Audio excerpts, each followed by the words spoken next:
Yo, what's up?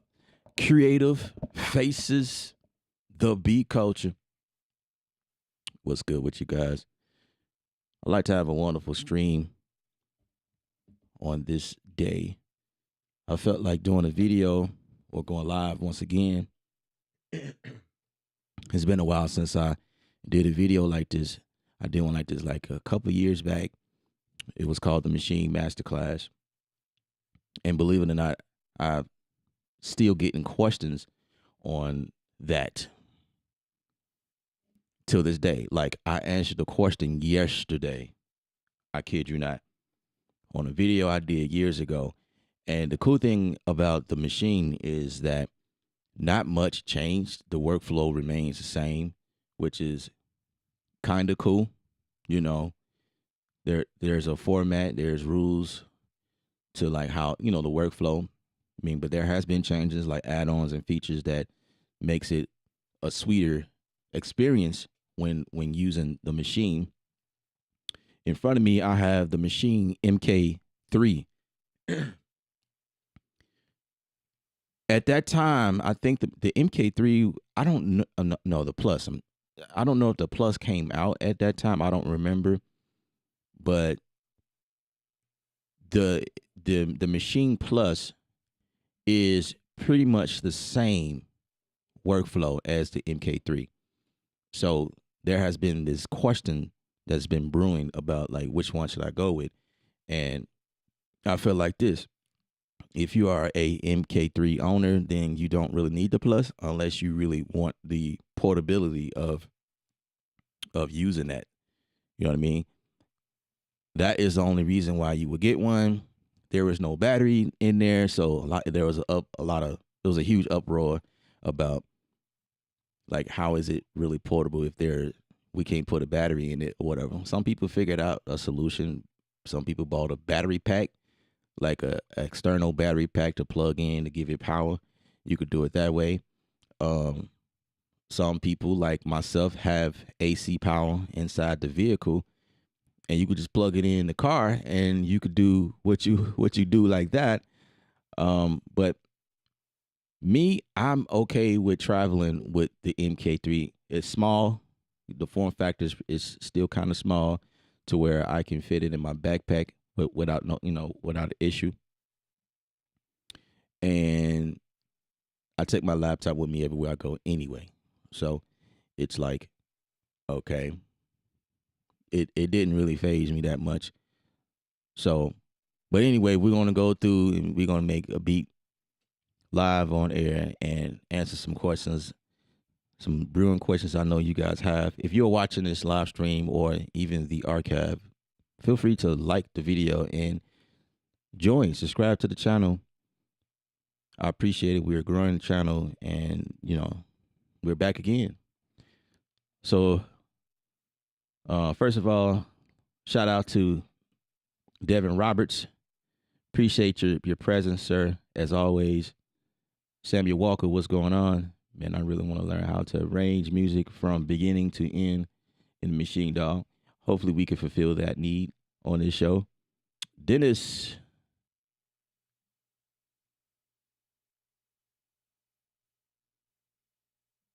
Thanks for joining, Dennis. He said the intro beats were hazardous. I think that's a good thing. I appreciate it. Scrub Beats, thank you for joining. So we got several people joining from different platforms, Facebook, Twitch, and of course on YouTube here. So I'll do the best I can to keep up with any questions and, follow the conversation. But also the camera angle on my machine is not as perfect. So bear with me. I'll do the best I can to explain what I'm doing, the knobs and buttons I'm pressing. But yeah, just follow along. Also, so some of the things that you could that you could use, with the machine. Machine has a quite unique workflow and integration with different hardware, if you will. They came out with the Machine Jam a few years back, right? Machine Jam is like a step sequencer. It also controls your DAW. It's strictly a MIDI interface or a MIDI hardware, and it talks to machine, right? I also use the Maschine Jam in Bitwig when I'm using that, and it's kind of like my off-brand solution to how the push works with Ableton Live, right? So I use the Maschine Jam with that. But yeah.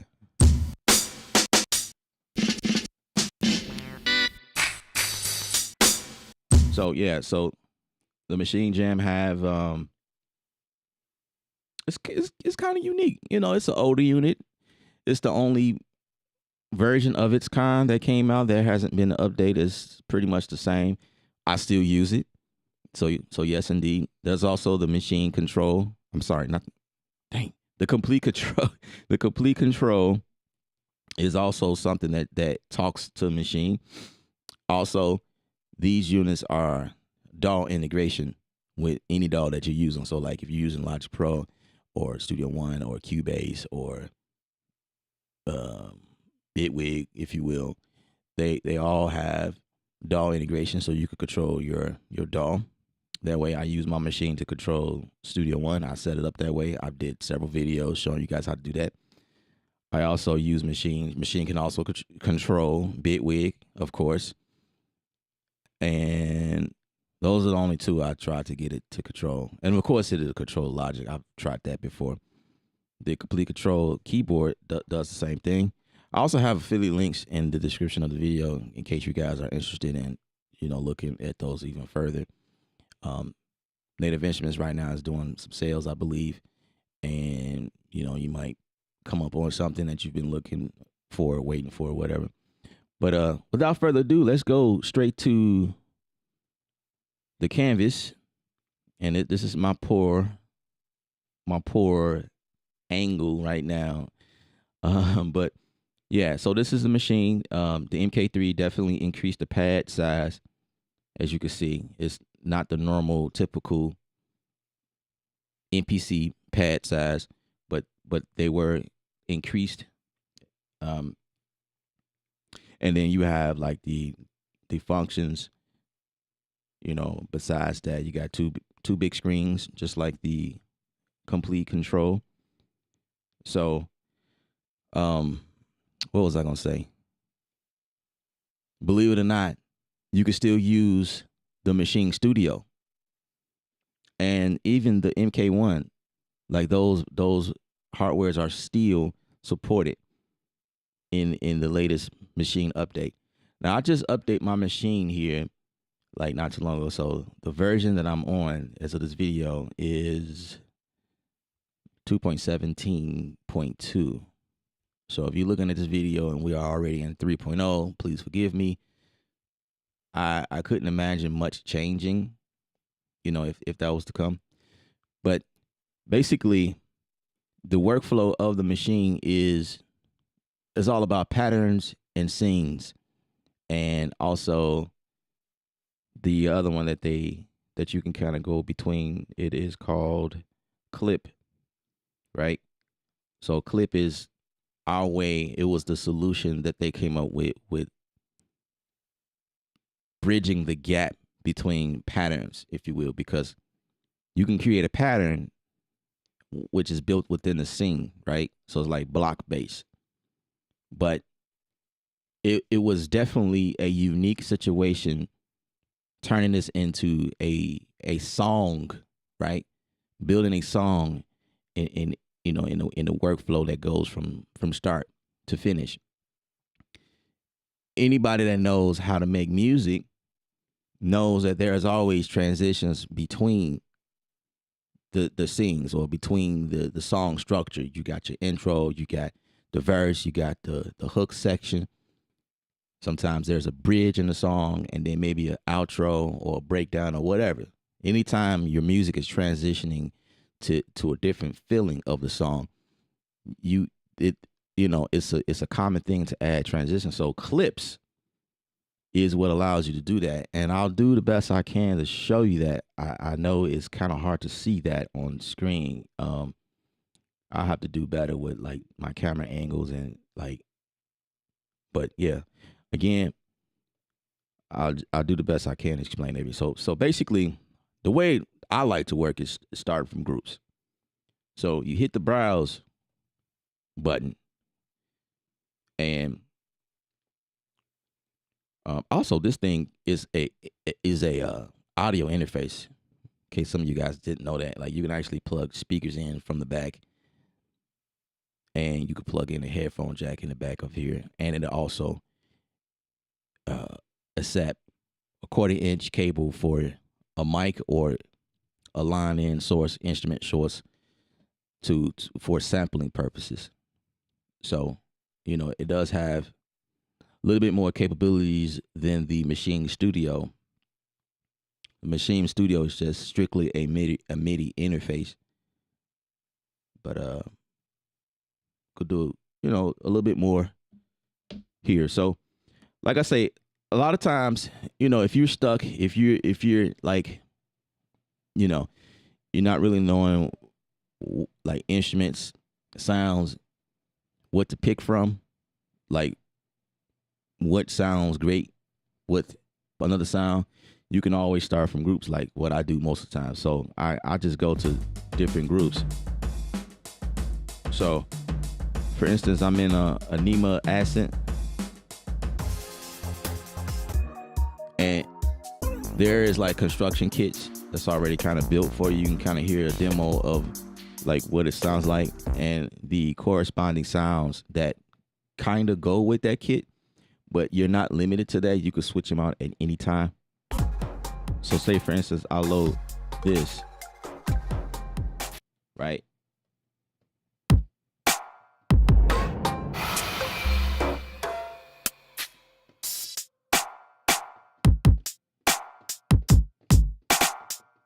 Right. So the group loads, the entire pad with sounds that goes well with that kit. Me, a lot of times what I do is load up a group, and I'll just keep loading up different groups as I go, like different groups of different sounds from different libraries, depending on what I'm making. You know what I mean? And I may not use all of the sounds in the group, which is totally fine. Again, you can if you wanted to keep everything organized, then you can swap out anything. You know what I mean? You can also duplicate from one kit to another. So like sometimes, I know one time I was doing this. I'll go to a fresh group, and there might be like 2 sounds in that group that I like, but I don't want to keep building new groups. You know what I'm saying? That just, consists of me using one sound. You know what I mean? So sometimes I'll do this. So if that kit is what I want, all right, let's pick something I can see myself using. I just load that just for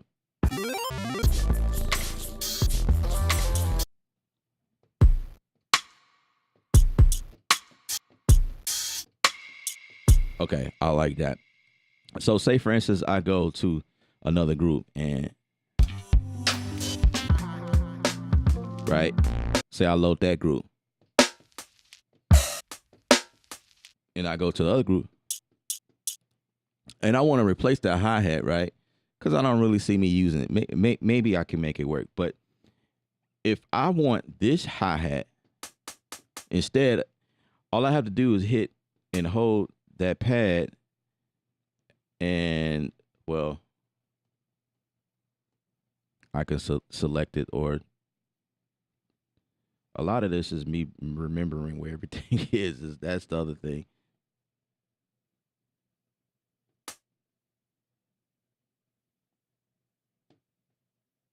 Okay, let me load that back. See that I cleared everything by accident.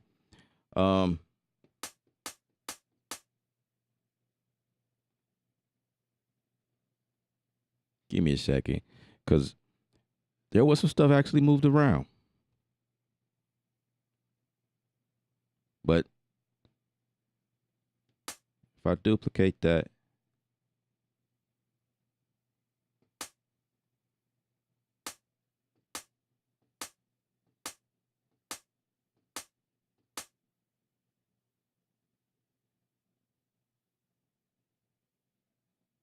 Okay, so I forgot that feature. Copying and pasting one sound to the next to another kit. I actually forgot that one, and I'm looking on here. That's embarrassing.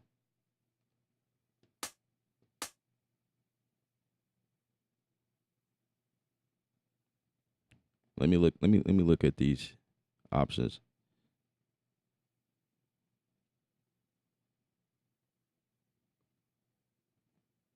Never mind that.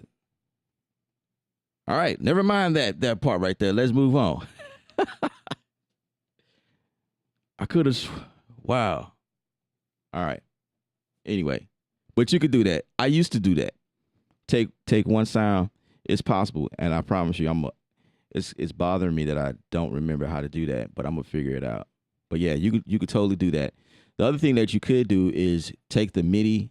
Like if you build a pattern, you could take it and drag it and drop that. You know, the whole thing where you can also use this as a plugin, a plugin inside your DAW.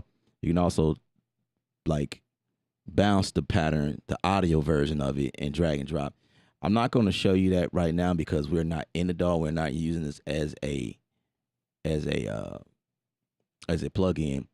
But yeah, that's those things are possible. Actually, that's what I do all the time when I'm in Studio One or something like that.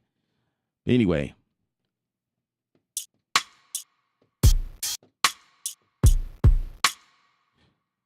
another thing on this here, and I'm just trying to explain as I go. If you want that full velocity, there's a button here that says fixed velocity.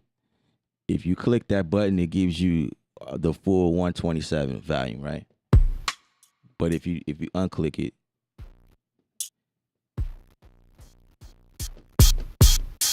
you know what I mean? The pads get sensitive. That's what that is.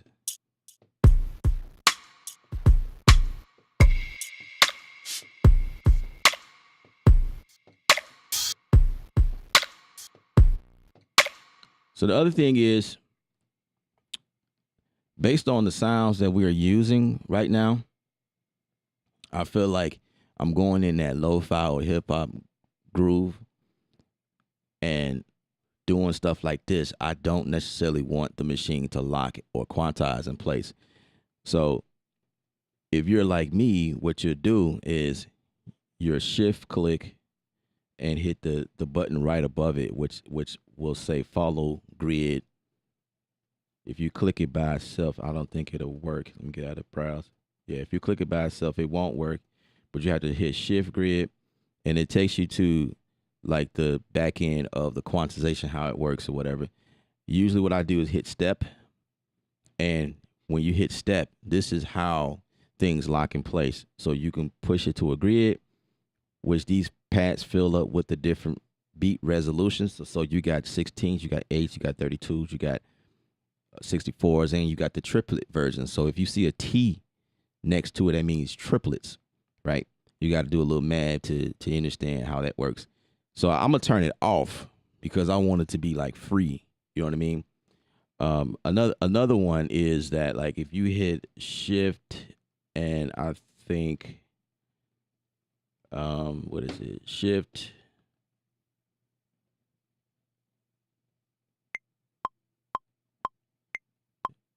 If you hit shift record,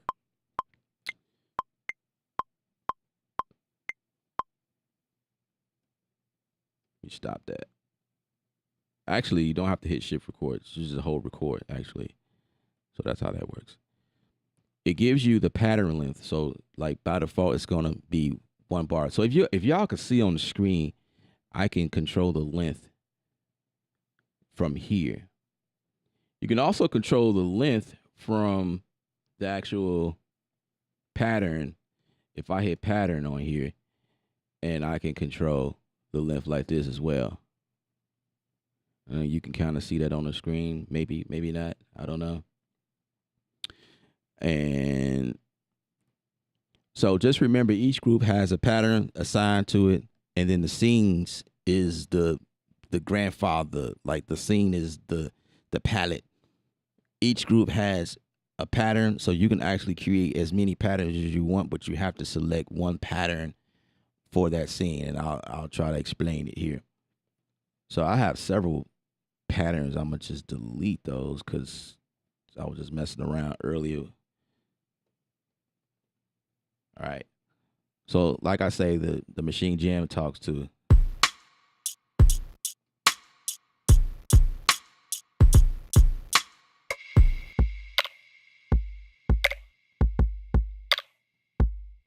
Now the machine jam is gonna always be at full velocity unless you change it. Like there is these. Okay, so if the machine jam, if you have that next to it, is going to be okay. The bottom half of it. So we got the 16s on that on the right half. If y'all can see that in the camera. So these are my pads, and then the next half before that, the first 16 will be like your levels. So like that kick, I chose a lower level. So let me go here. Wait a second. Did I just delete that? Oh, there we go. For some reason, I don't know if that's my computer. There we go. It just took time for the sample to load up. That's interesting. So this half is the pads, or it would be what this is. All of these pads is these. The right side of the 16 pads on the machine. The 16 pads before that is actually setting your volume. Like you can actually, it's kind of like a way of mixing, if you will. Say like I feel like that the rim shot can be lower. You see? But I don't want to do that. But I'd rather use the machine to control what's going on.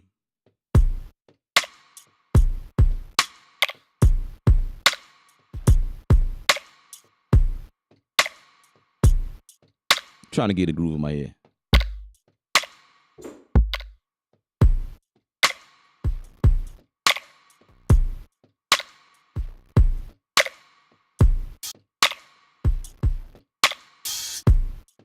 All right, so let's see. Top tempo, 1, 2, 3, 4. And you just hit it like maybe 4 times, and then it'll lock in the tempo. And usually when it does that, it will give you like a 120.56. There's a point behind it. The tempo that I'm going with is 143, and I'm gonna just double click in here and just say 143. I just type it in the actual program, but you can always do that. You can lock that in from the controller itself. You just hit tempo, and let me get out of that. And I think you just hold it in. Yeah. So you actually have to go shift tempo. And you can't see that, but I'm looking at it change tempo on screen because there's a tempo button right here. So there's a volume button. There's a swing button because you can make the whole group swing, or you can make that actual pad swing. Then you got the tempo right here. Then you got your note repeat button right here. And then you got the lock feature. The lock feature is pretty cool for like performances. If that's you. So I hope I explained that. If y'all got any questions so far, let me know. What's up, 803? How's it going, sir? He said, yeah, I have the jam. Yeah, of course. Of course I have the jam. I don't use it often on the stream, but I have it. It's always connected. And I find use for it. It's always, yeah. All right, let's see.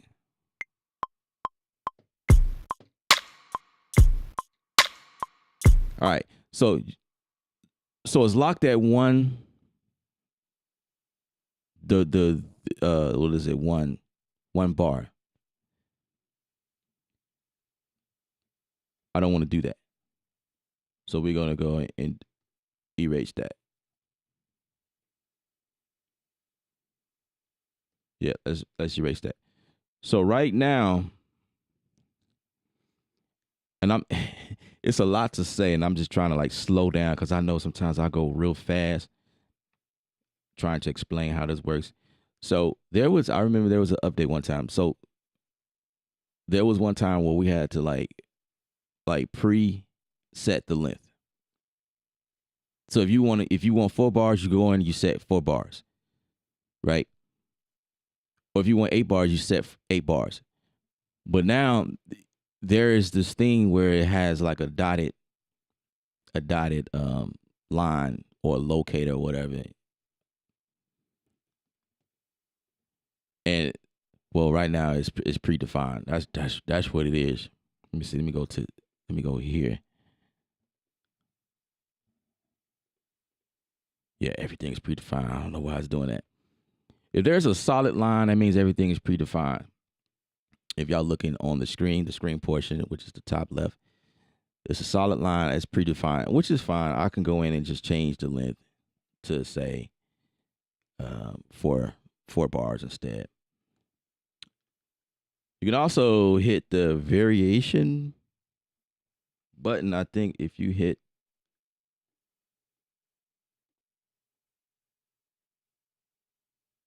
man, you need like large fingers to switch stuff.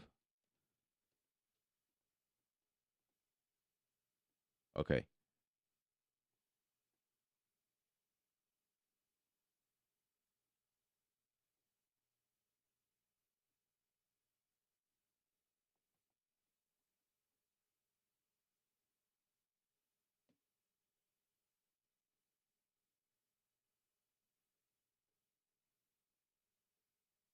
Man, y'all give me a second, bro. Like I feel like everything changed.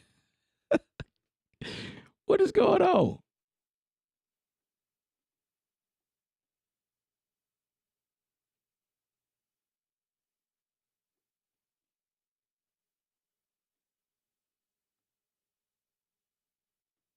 It's like when I hit the navigation button, it used to be where I can,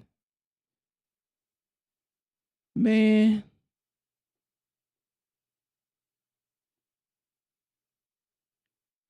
Okay, I don't think I'm the only one going nuts right now, but I'm trying to show y'all how to adjust what you can see on screen instead of coming here to the you know to the deal here and doing that with your mouse. But it seems like things changed.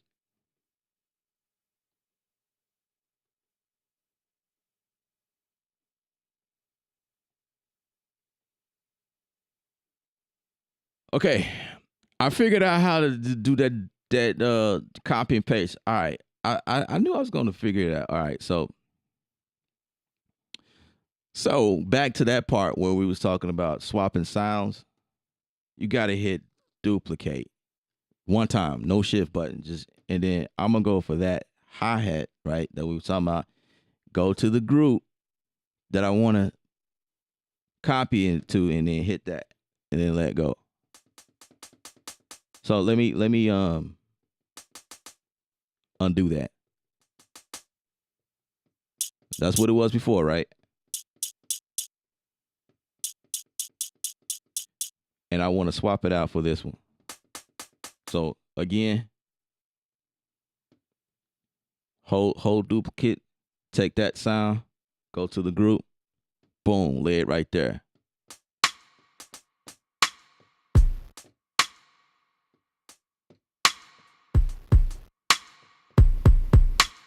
And right quick while we here, right quick. So I want to change that sound out.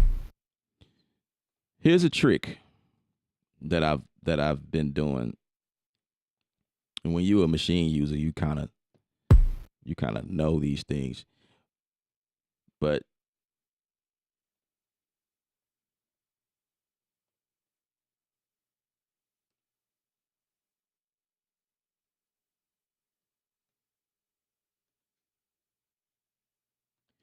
Man, it is a okay. Like I say, I'm gonna try to do my best to explain. So there's these two buttons at the top. One of them say channel MIDI. The other one say plug-in instance. So between these two, you're looking at different things on your screen. There's a switch up. So in order to go for that option I'm getting ready to show you, you have to make sure that plug-in is highlighted. And a lot of these buttons have secondary functions as well. That's the other thing you got to remember. Like when you hit shift and you know, and hit a button, you know, it does something totally different.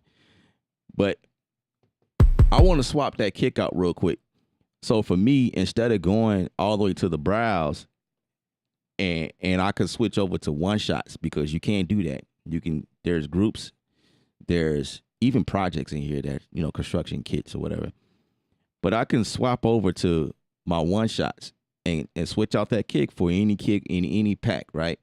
But a quick way to change the sound is, like I say, make sure you have the plug-in button selected. There's this search icon, this eye icon, magnifying glass icon right here. You hit that button, and this works for any pad that you have selected. What it would do is go to the one shots that's in line on that pack, all of the kicks, right? If you have the snare selected, it's gonna go to all of the snares in that pack. Hi-hat, all of the hi-hats in that pack. Right now, I have my kick selected, and I want to change out the kick. So what I wanted to do was, wow. Okay, so that's not me. My system's just slow.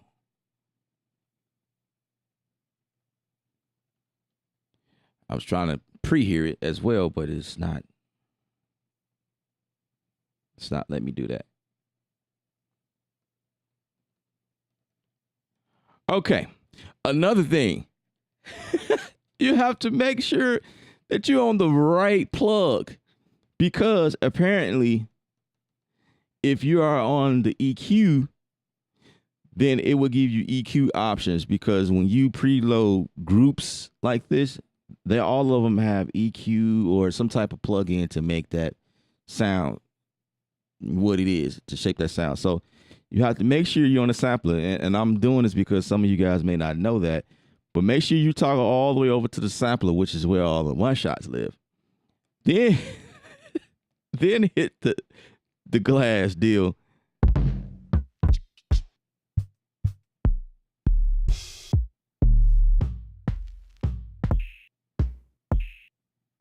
I like that sound, but I wanted to make adjustments to it. Okay.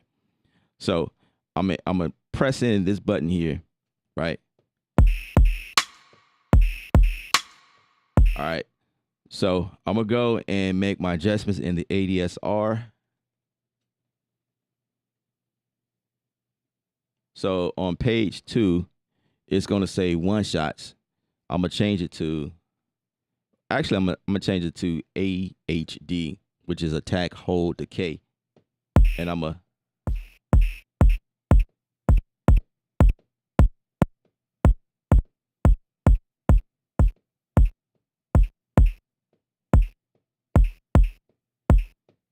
kind of, you know, trim.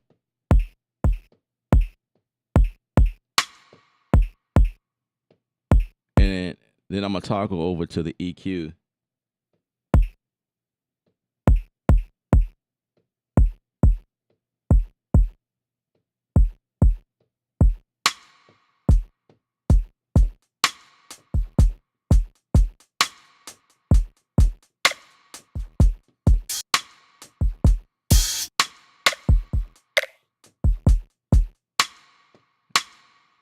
I'm gonna adjust that. It's another it's like 50 million ways to do the same thing. So if I hit this and I want to adjust the volume real quick, all I have to do is hit volume.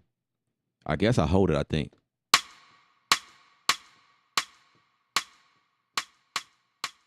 See, I'm holding it and I'm using the wheel underneath it. Actually, you don't have to do that. My bad. That's what something I had to do on the MK1. So I think I have a mixture of the MK1 still stuck in my head in terms of workflow. So as long as they're highlighted, that's what it is. Okay. As long as it's highlighted. Sorry about that, guys.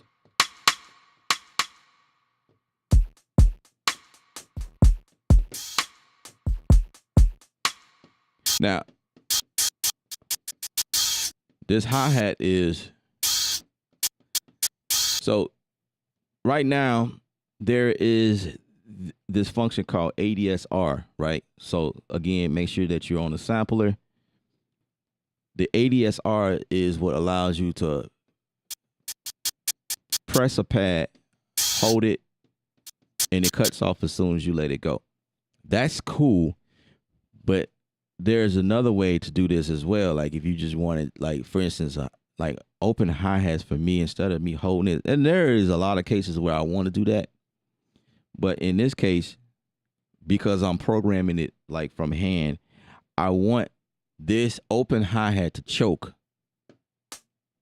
using this one, using the closed hi-hat. So it's something that drummers do. I'm a drummer, so it's like those are features I pay attention to, right? So instead of, I could do that.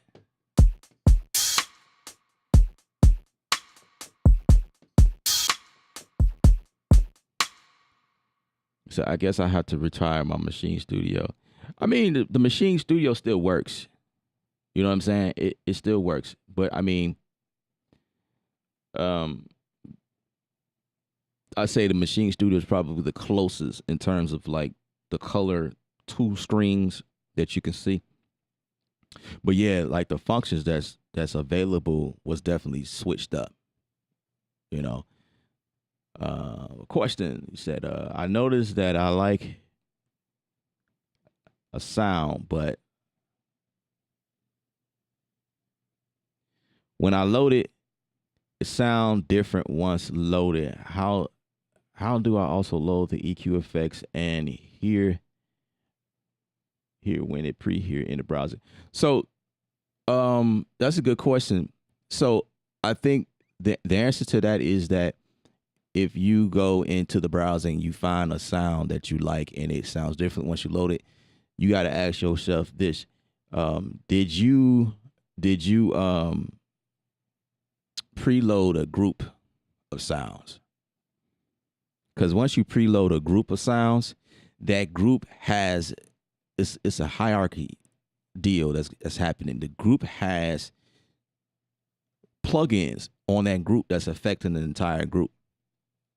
And then you got each sound. It's kind of like how all DAWs work. You know what I mean? Like you could put plugins on a channel, but once you put it into the group, you can also put an effect on that entire group to affect all of the sounds in there. So if you loaded a group of sounds like I did and you want to change it out, it's probably going to sound different because it's affected by the master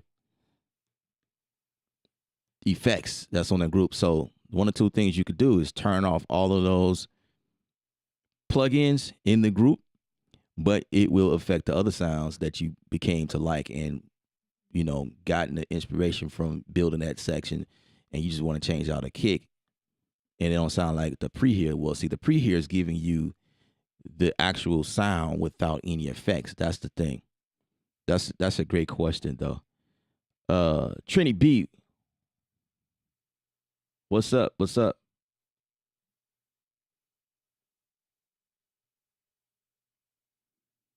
Yeah. So yeah, like I was saying, like when y'all load up groups, keep in mind that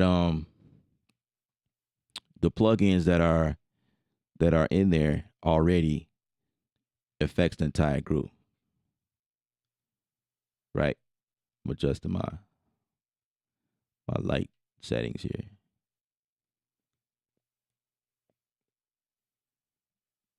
You said it is low in volume as well. Um Also, keep in mind that the pads are sensitive. Uh, the preheat has a volume as well. Okay, these are good questions. The preheat has a volume, so you can go in and change your preheat, and it's actually real simple. It's if I could show you where that is, like here on the bottom, like the far bottom, right bottom. Here's your browse section, right? If you can follow my mouse, but at the bottom of that, you can control the preheat, the volume. You know what I mean? So you can actually like lower the volume just so it won't like screw you up. But if you want the volume louder, the other thing is that on the actual pads it's sensitive, and like I was saying, you can actually change the fixed velocity to all 127. So anytime you hit, even if you just barely tap it, and I'm just right, but if I unclick that button, it becomes sensitive again. So just keep in mind that is the possibility there as to, when we talk in terms of volume, that is something else to look at. Also, the controller mode.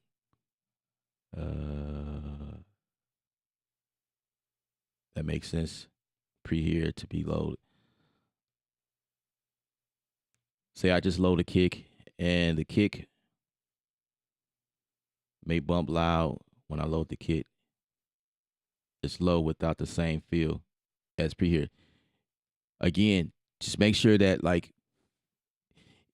try this. The next time you load up something, try not loading up a group. Load it on a group that doesn't have anything, like a simple group. Is clean of anything. Load the kick on that. Then see what it sounds like. I guarantee you it's gonna sound the same. But again, when you go and you load up a group, that group, the plugins on the entire group is what's going to affect anything you put into that group in each individual pad. You know what I mean? And I think also if there is plugins on that pad, it may still be there. So anytime you load the groups, it always comes with like its own pre-selected plugs. Just keep that in mind. So it's like they maximize or something on the preheat.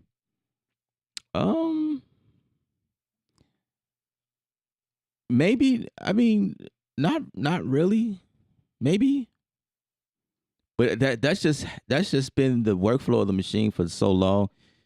Like, again, just make sure that you put that whatever you hear, like if you shopping for one shots, put it on a group that has nothing on it. A fresh group, and see what it sounds like. I most guarantee you that it's going to be the same. If it sounds louder or lower, that's because your preheat was probably really, really loud.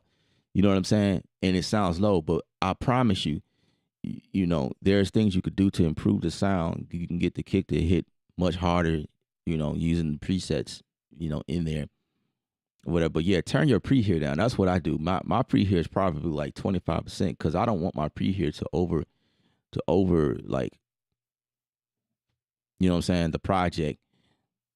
So I just kind of like, I mix the preheat too, you know what I mean? Mix it in. All right, let's get back to it. Let's make a beat, y'all.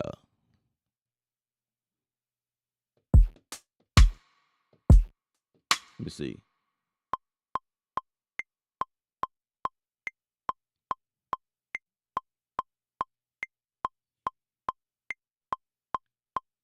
So I have my, okay, say 4 bars.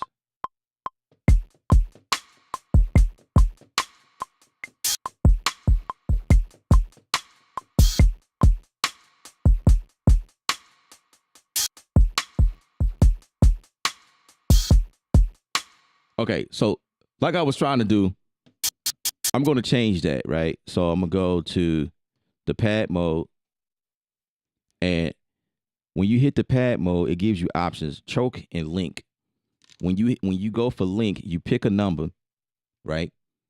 And then you put whatever you want in that link. And that's how you get stacked sounds. If you want like 2 kicks or 3 kicks or whatever to sound off at the same time, that's what link is. But I want choke. So I'm going to choose the first group, right?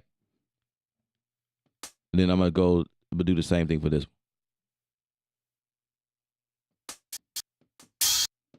All right, so I'm going to go back to that sound, and I'm going to change the ADSR function on this here. I'm going to just go one shot. So now when I hit it one time, it's giving me the full one shot. But I wanted to cut off with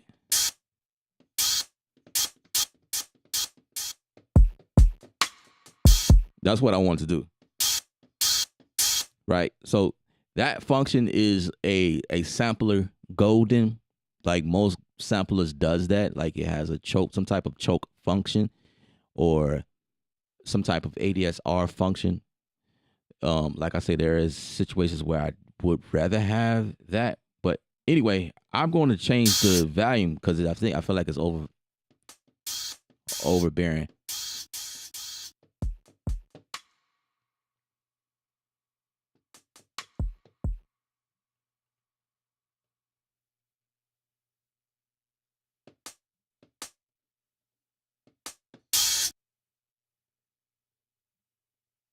You know what?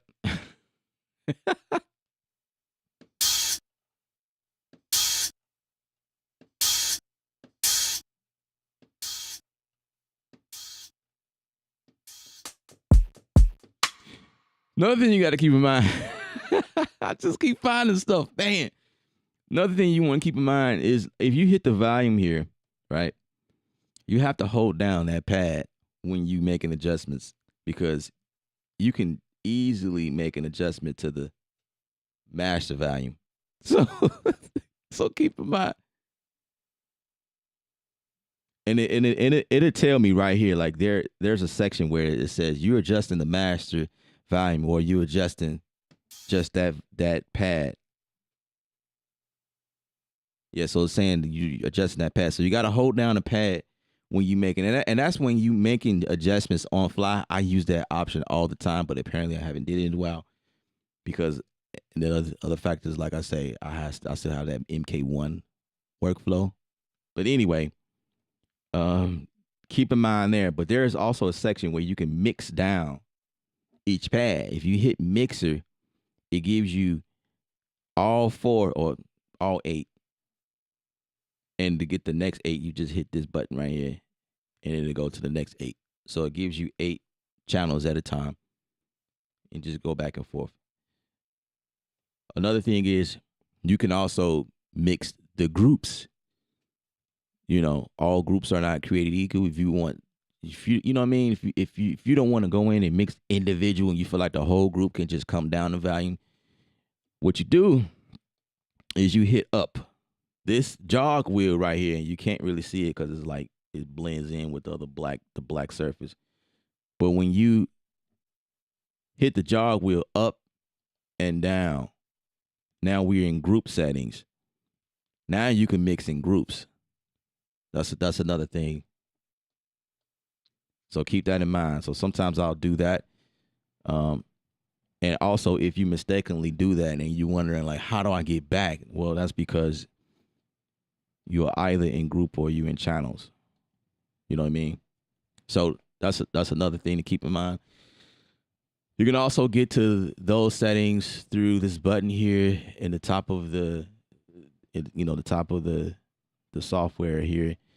There's this mixer icon button right here that allows you to toggle back and forth, and you can see the different channels like this. And you can like mix, from the actual deal.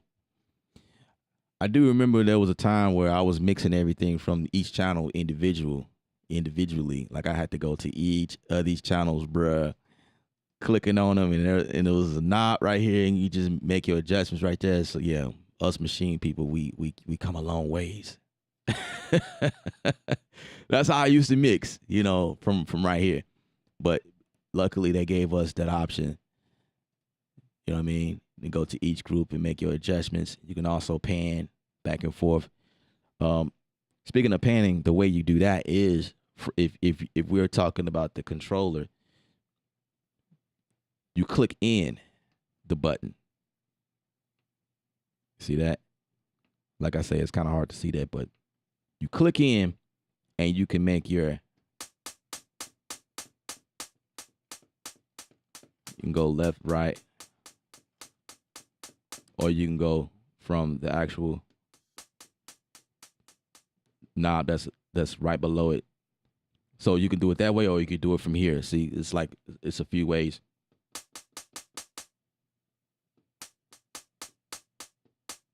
Right? I do that all the time. That's how matter of fact, let's do that now.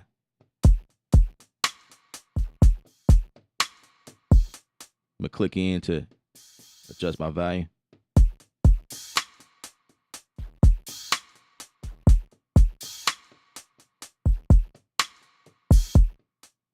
All right, let's all right, let's clear out that pad, that section. I can create a new pattern, whatever. All right.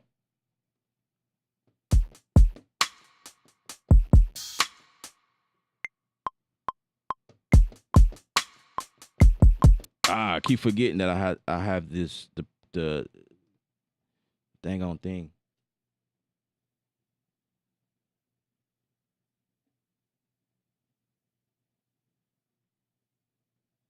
All right, so I'm gonna give myself 4 bars.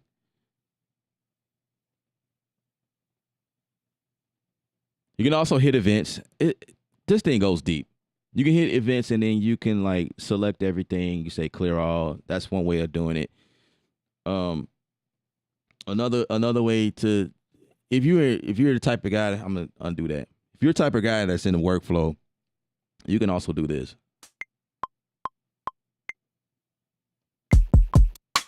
Right? If I want to erase all of that, I can say shift, let's see, erase, record. That's what it is.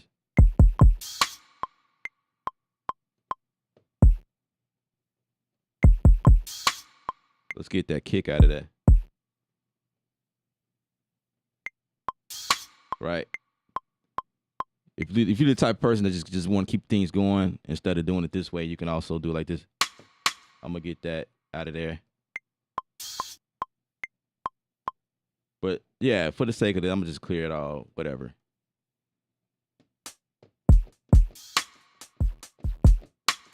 All right, let's go.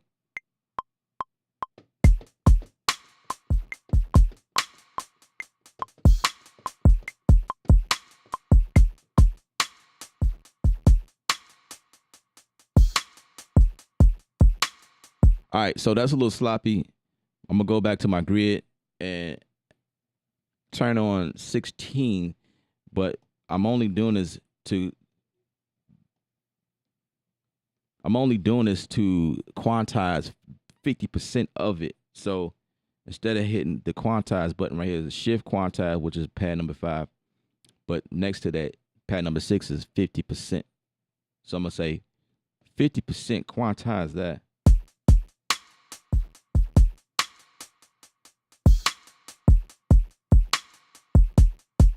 And this just kind of keep some of the humanization of it. That's usually what I do. I'm gonna go back and turn the grid off because I don't want the grid on.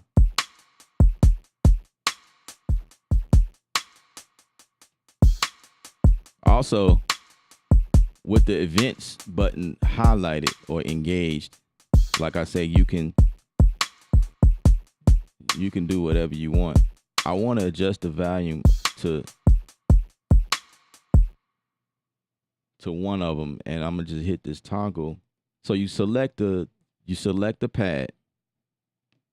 I guess I need a better camera angle to zoom in what I'm getting ready to do here. But basically, these two knobs right here becomes like the like shifting the view of what you see. You can zoom in and out like that. Hopefully y'all can see that, right? And I'm gonna just change the volume of that. We'll bring that down.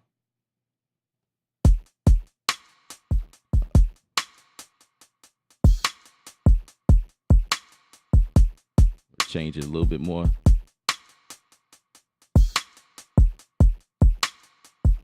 Yeah.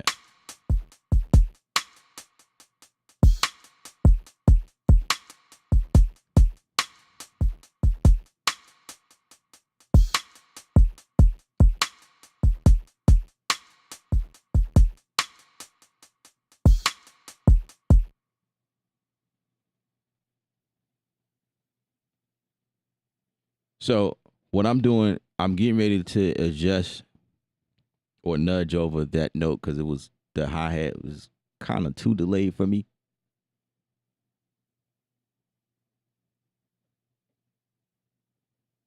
So I'm gonna hit shift and hit the pad and the pad that has nudge written on it. I'm hitting that and I'm kind of back nudging backwards, if you will.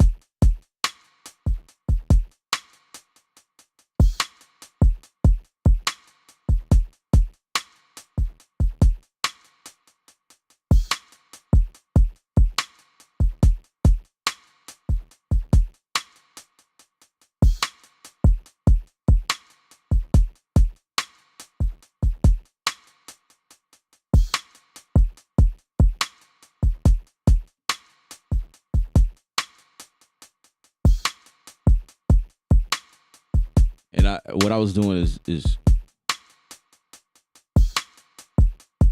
changing the velocity, kind of give it that up and down.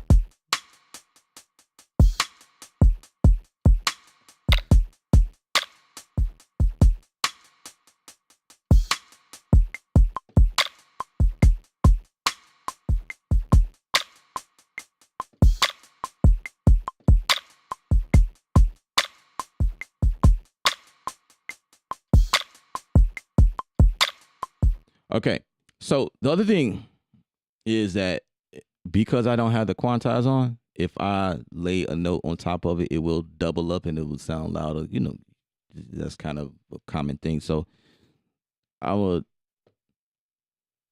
redo those, start from scratch.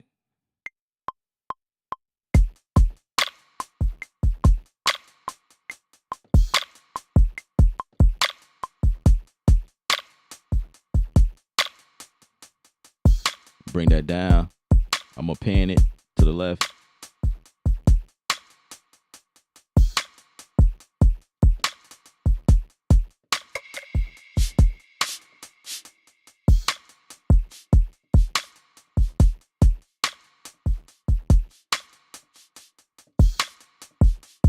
Let me show y'all something. So this sound right here, I kind of, instead of doing that, I want to go kind of like that. So I'm gonna change how it responds by turning on my ADSR and decrease the release. So now I can go like that. So that was the same concept for the open hi-hats at that time, but I changed it because I wanted to choke, right? But now I'm gonna move that concept to the shake where I can go. So here we go.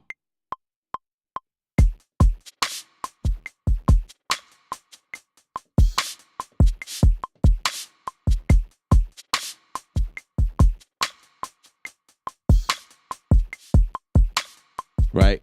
Something like that, you know what I mean?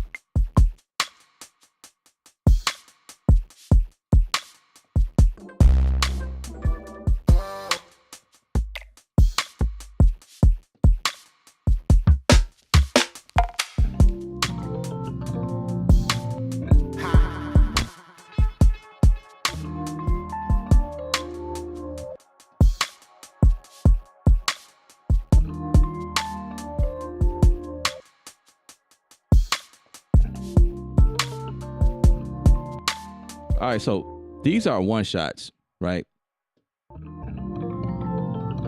Right. I don't want it to do that. I want it to choke each time I hit one pad. So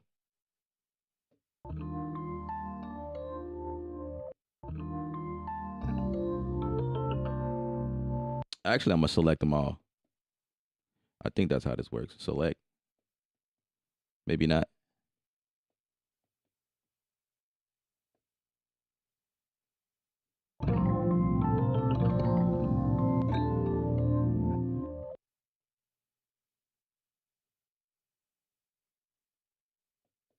Oh, you gotta hit multi. Gotta hit multi. Okay.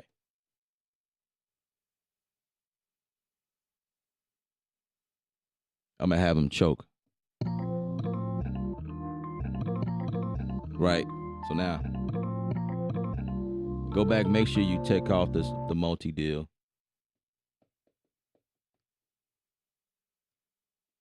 Because if you make a change, that will hurt you. You know, I'm thinking about this. Like, okay, I'm definitely gonna have to like make another course. I have a course on Maschine, but I've realized that the things that I'm showing you guys is really advanced stuff. And if you don't know, you just won't know. You'll be looking at this stuff like, what the hell is going on? But I'm doing the best I can to explain.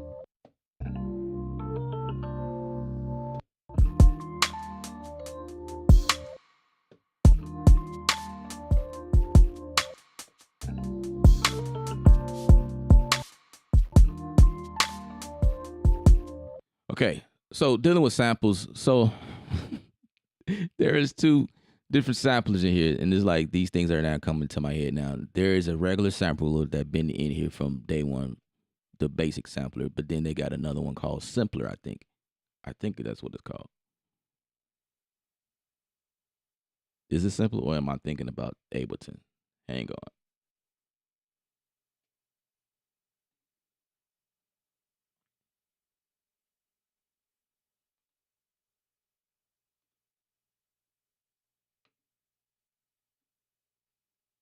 Okay, it's not called simpler. It's called audio. That's what it is. Now, audio is also a sampler in here, but it is more.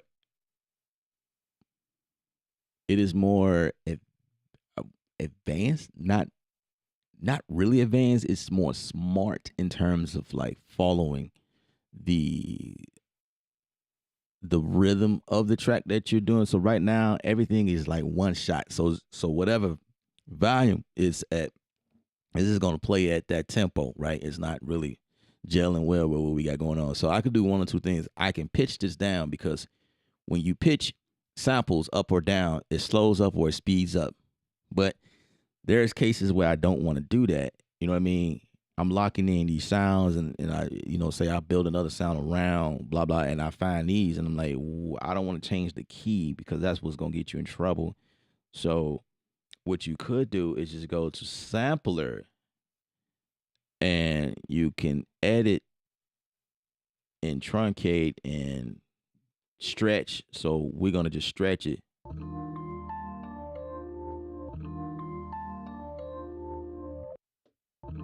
So where we at? 143.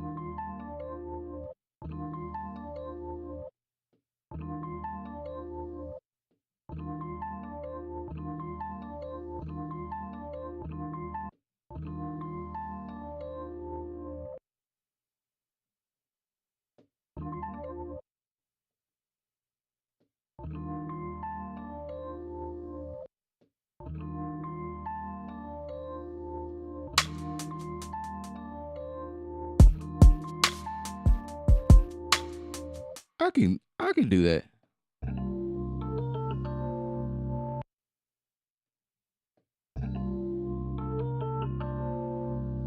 Let's play with it.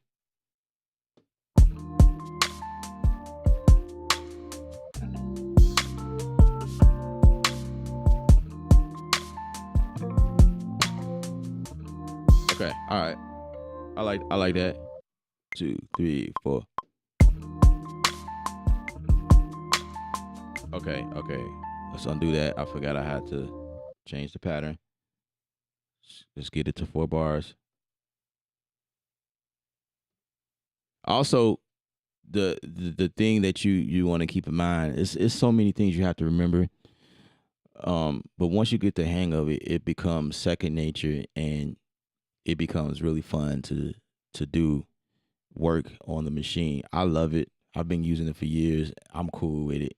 I don't have any regrets. You know what I'm saying? I like the workflow, but like I say, once you learn it, you'll become used to it. But when you're in these different pages,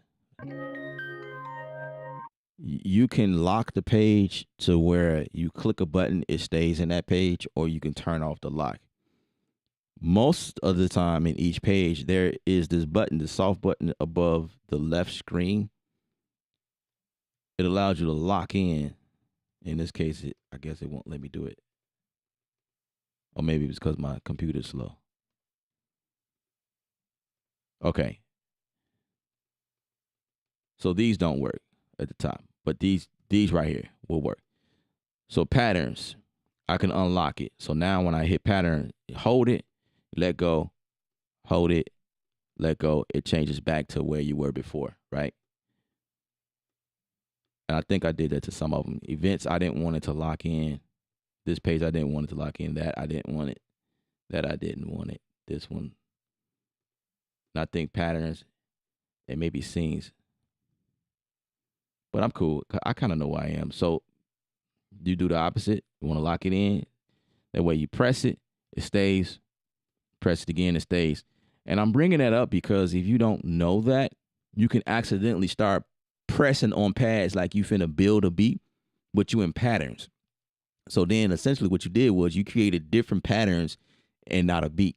So so you want to make sure that you're not doing that. Same for sings. If you got sings locked in and you get ready to, and usually like it should look interesting to you anyway. Like when you have a page that's open and you get ready to build a beat.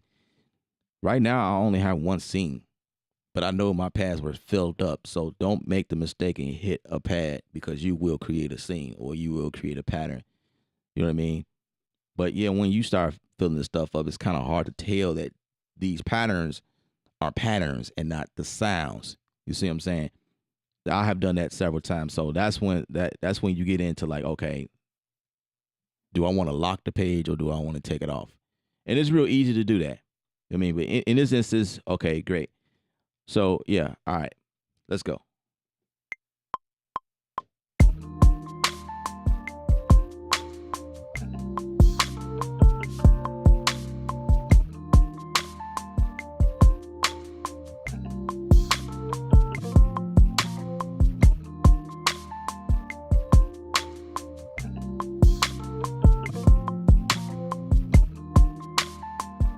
Okay, I don't want it to do that every other.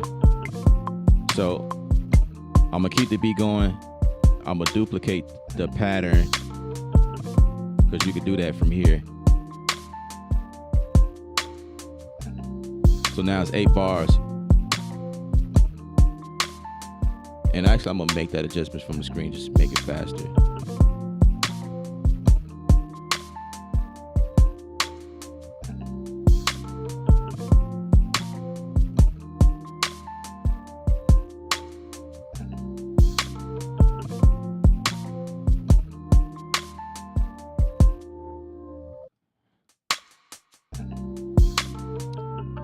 Okay. So okay. I feel like I need more time. More time to explain this stuff because it's like every time I click on something, it's like, oh, you probably should explain that one too. So Maschine has this thing called ideas view. It's kind of like Clip Lounge in Ableton Live, if you guys are familiar with that term. And it's kind of been like the process of what I've been using on my live streams when I'm working inside a Bitwig studio. Because of that, it allows you to create ideas really fast. And then when you go into song mode, you can piece it together. So you have these different blocks, you can just kind of piece it So I'm gonna select that.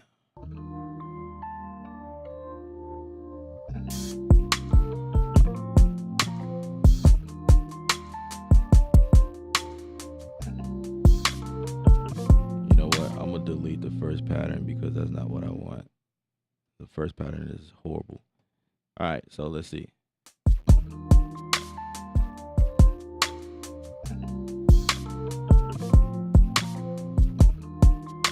All right, so what I wanted to do,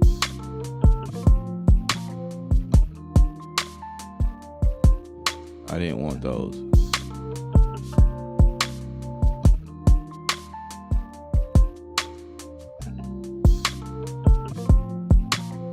Right. So I'm gonna go to a new group and maybe we can add a bass sound. This time I'm going to go to the instrument section if it lets me. So everything is just slow motion. I'm gonna toggle over to instruments because Maschine handles instruments as well.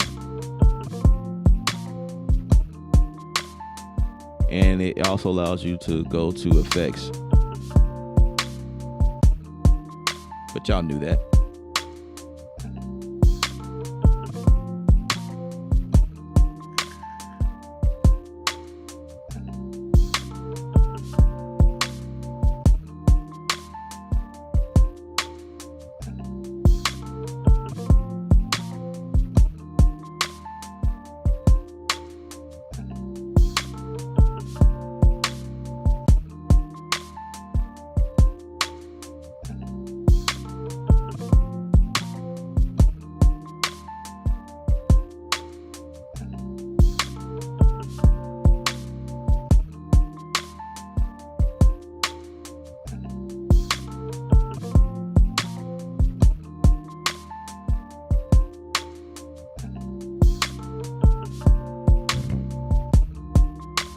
So I'm in a new group. I'm gonna load that bass. It's the prime bass. And because I have my keyboard connected, I just rather create the bass line from the keyboard. So I know you guys probably can't see that. Yeah, I don't have a camera angle on that. But it's loading. But y'all feel free, whatever questions you got. No questions are too stupid. I'm feeling my way through this thing. The CPU is good, but my samples are loading slow. But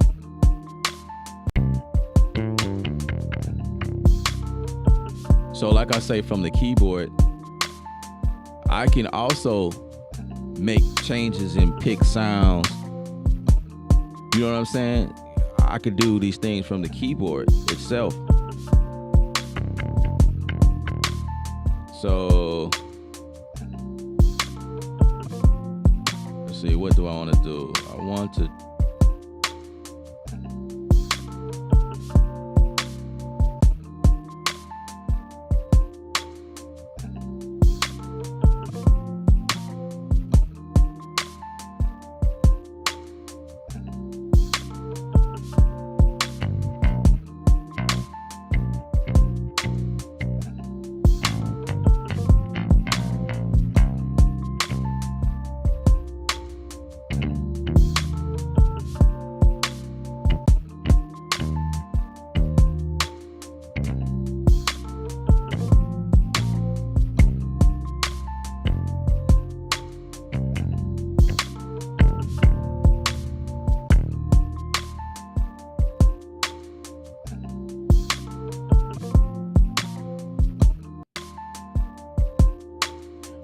I was maybe I can't make the change I want to make from here, but if you can't see what you're looking for, okay, so I'm gonna go on the back end like this, and the plugin should work. Now you'll see the plugin pop up like this, especially if it's native instrument plugs. But for third-party plugs, because you can use third-party plugs, it will it will display with like a black box. It will look like not like nothing is there, but you have to make sure you click in like the arrow deal, um, and it will like you can actually pop it out. If I want all of the functions, you hit this pencil deal. So it's like a couple of clicks to get to. So now this is the full. This is the full deal. So I can go in and select and change whatever like this. But if I didn't want to do that, I can just go back like this. And I want it maybe to select it.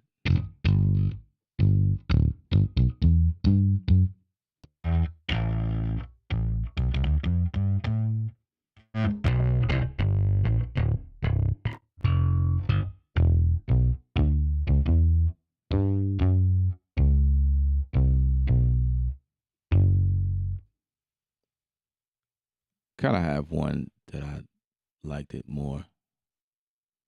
It was the Motown deal.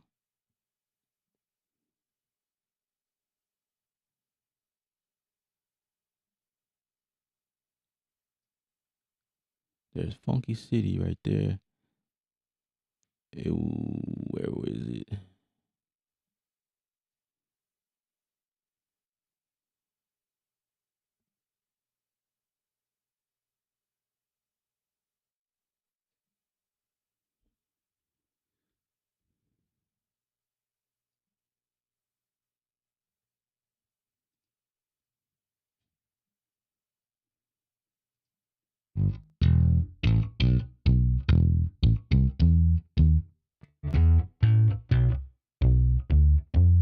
Okay, let's use that. That's fine.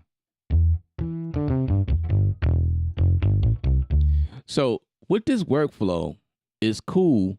I realize again, I am showing y'all a lot right now, especially new beginners. But when you have the complete control, the actual hardware unit, these tools are made to make things easier because the complete control has lights on there, and it shows you the section, like what is doing what, right? So with these lights I could change.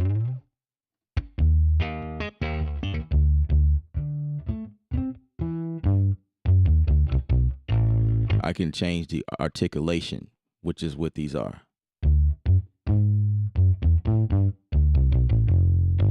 You know, with the lower register keys, and it will lit up to tell me that's where they are.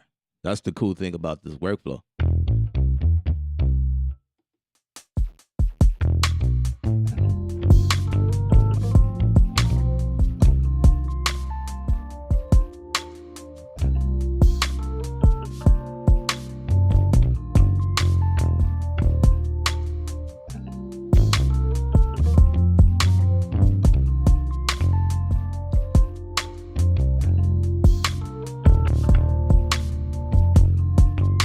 I'm doing something different.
All right, so I started it a little late, which is fine.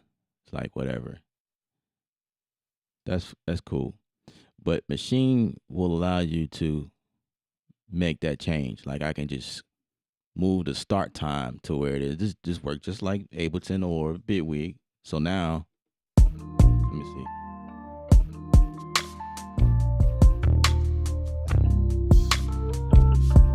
I'm gonna quantize this or move it over.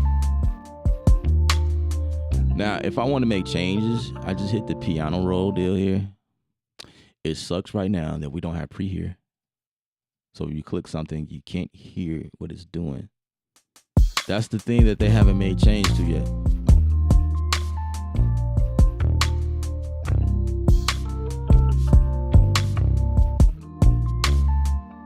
So let's go right there. But let me be clear. Let me see. Maybe they did make the change and it's like something you got to activate. I never, yeah.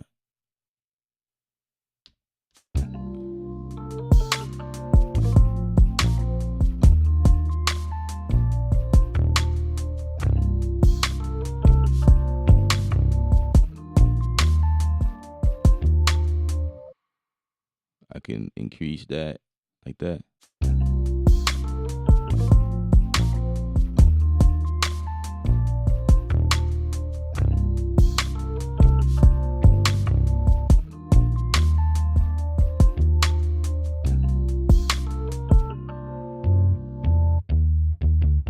Maybe like that.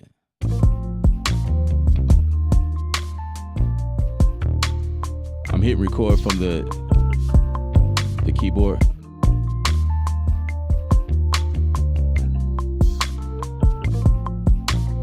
You know, and just keep adding on whatever. You know what I mean?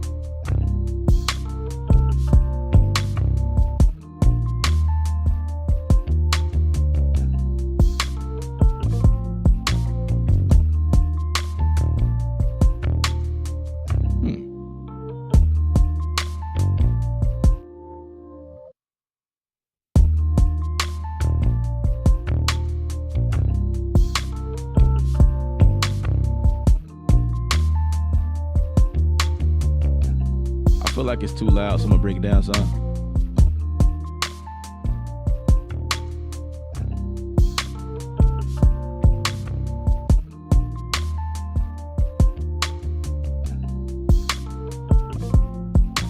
Just blend it in, you know what I mean?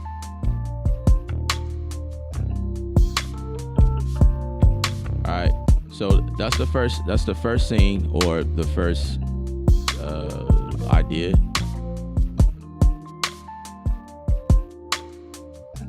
So say like I want this scene right here to be nothing. Well, not nothing, but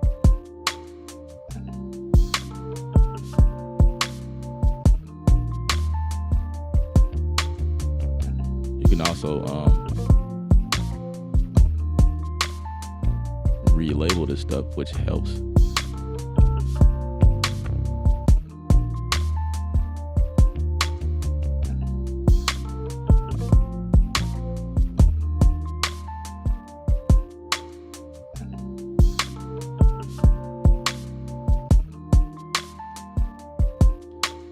So, okay, so I'm building, and I think I have both of these doing like kind of the same. I just have one pattern that's not activated with the second scene, but I'm going to make this scene unique.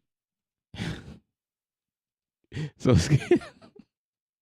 so essentially, it's going to create a unique situation for me. So you have to remember doing that, because if you're using the same pattern for each scene, see, I told y'all this I've been preaching this forever, but like when you start to build a song mode, you have to remember that each scene carries the same pattern as before or someplace in the project. If you start making changes and you go like, oh, for this scene, I'm going to just, cut out this and make a different pattern, make sure that it's unique, like it's different from everything else, because you can overwrite that pattern. So what I did was I made this unique, right? because I think what I want to do here is cut the drums.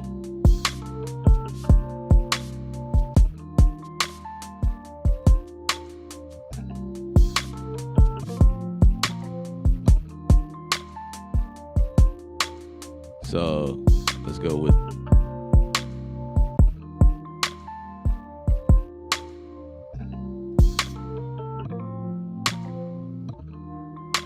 like that, right? Now when I go here,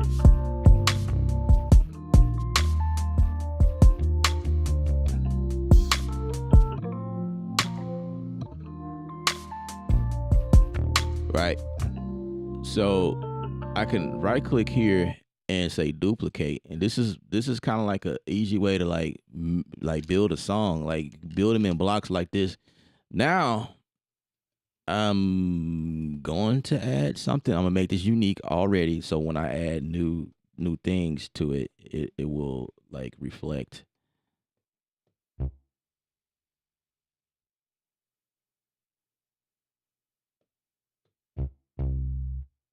So I'm gonna go to a whole new group and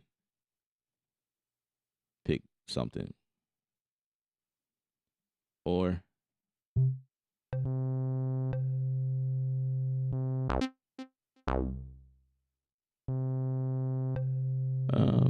maybe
what's up, Spaces?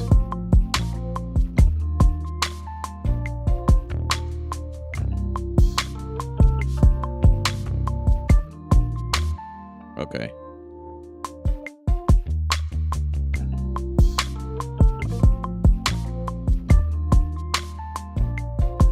See, I want to purchase the machine. MK3 is still trying to see if it will make that. I mean, I thought you owned the machine. I wish they would make a 5 and 6 string bass.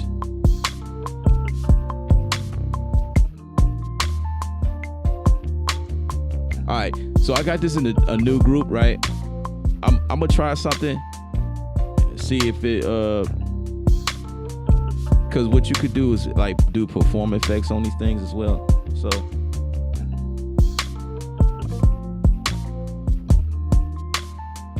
So remember, like when you do perform effects, it's gonna be to the entire group. So perform effects is just a quick way to add quick effects, but it's at group level. It's not at pad level. It's at group level. So whatever that's in that group will be affected by perform effects. Perform effects is really cool for people who wants to perform live, those type of people. But it works in production as well because there's just things that you might want to do real quick. So I'm gonna go to perform effects. To activate it, I think is shift perform effects. So I'm gonna see what's good.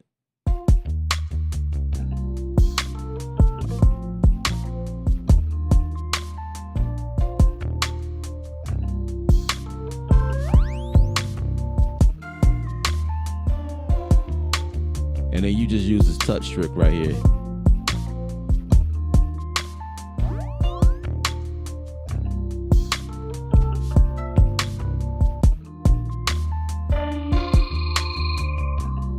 And I can actually like automate that in there, I think.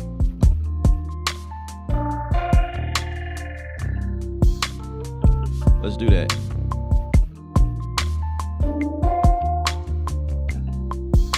I don't think I made a change. Let's see.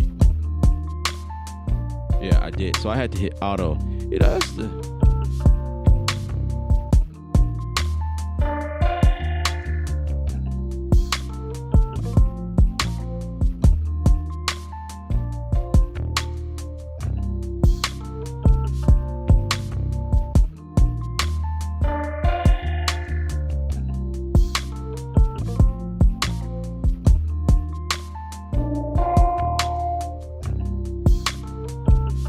Okay.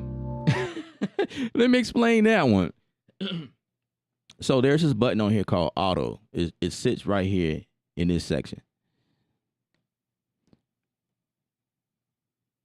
I don't really know when that applies at whatever point. It applies at something. So if you can't make it work when you hit record, that means you have to automate it from this button right here. And that's how you automate things. But I think there's other situations when you hit record and it automates. Maybe I'm wrong. Maybe this button right here is always automating. But yeah, that's what I'm doing here.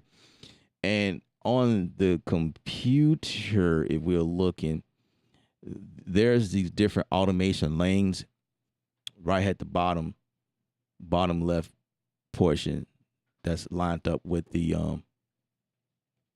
group section right here. You got these different automations. You can quickly delete that section if you want to start over. That's one thing. And then yeah, this is crazy. So I have an option where it actually turns on the perform effect or engage it, but then this is the actual automation lane to that. I think I can increase that to show y'all like that's how that looks.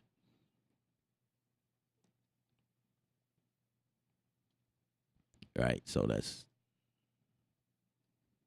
that, and that's me adding perform effects, and that's to the entire group. Just remember that. If I want to turn it down altogether.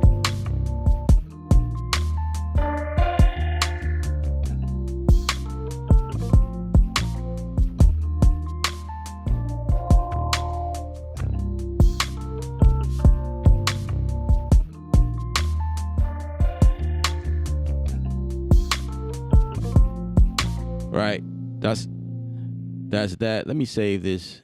Let's do something else. Save as.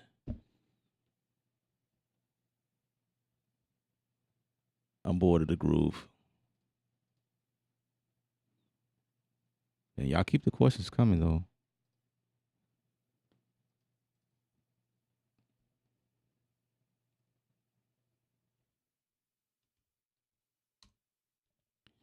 All right, let's do something fresh.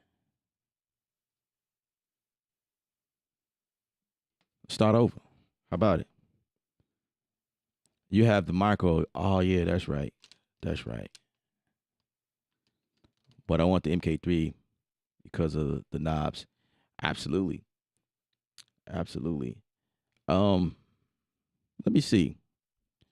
I think there was a sale. I'm not sure. I think because the MK3 is has been out for a while, and the flagship right now is obviously the Machine Plus. There might be like a price, a nice price for it now. Um, Give me a moment for my thing to respond.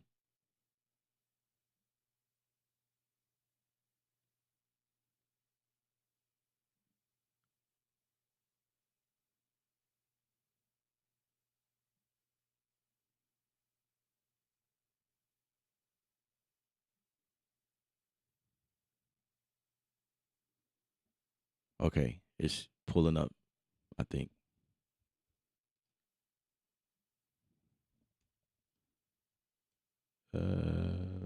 Let's see. Let's see.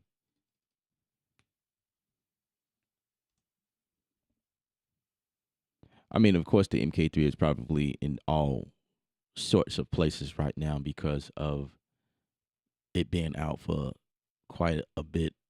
You know, there's definitely a favorable price. But I just want to see because I haven't visited this. Dang, it's still at $600. That kind of tells me something. Like it's still there. Like in terms of like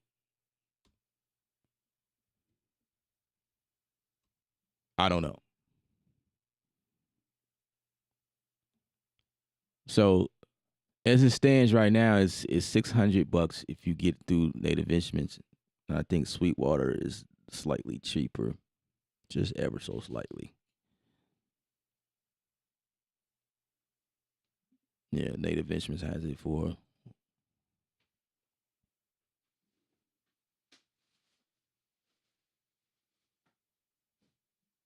yeah, a little bit cheaper. But I say look at what it comes with because that's the other factor. I'm looking at the NPCs. These joints is $1,200. The NPC Live 2 standalone to 100. Rightfully so because standalone. I believe this is the new NPC X, the one they just came out with, which which is like the retro or vintage or whatever, more RAM, whatnot. That's 2,500, but it's standalone. You know, like I think it has a battery in there. That's the thing. That's the thing about that.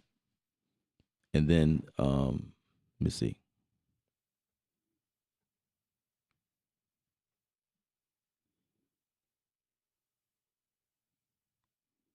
The Machine Plus is at 1,100.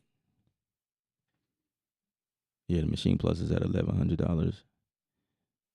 The NPC one is at 699. So that might be the one that is like next to it to the MK3. But the machine, I mean the NPC one standalone is it standalone, in terms of like sampling and doing things in the unit, not just being a a MIDI source, right? And I believe it has memory. Yeah, 4 gig of storage in there, but it's at $700, which is, I guess, reasonable in terms of what it does. The I want to say the Machine Plus has memory, if I remember correctly. These pricing structures are like confusing to me because it's like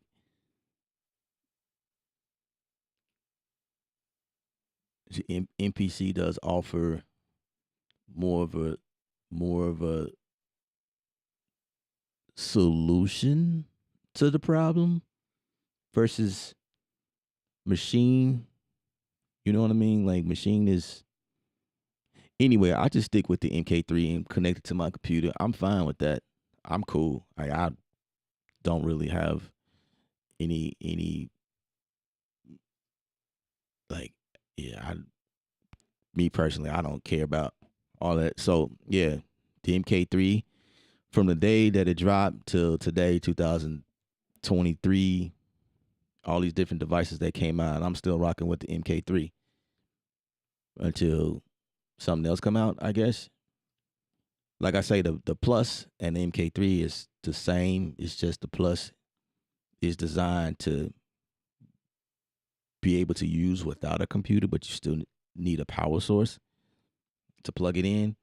And you also have little limitations on there where some of the instruments that are designed for that particular unit is not the full blown software or sounds that you will use when you have your computer connected to it.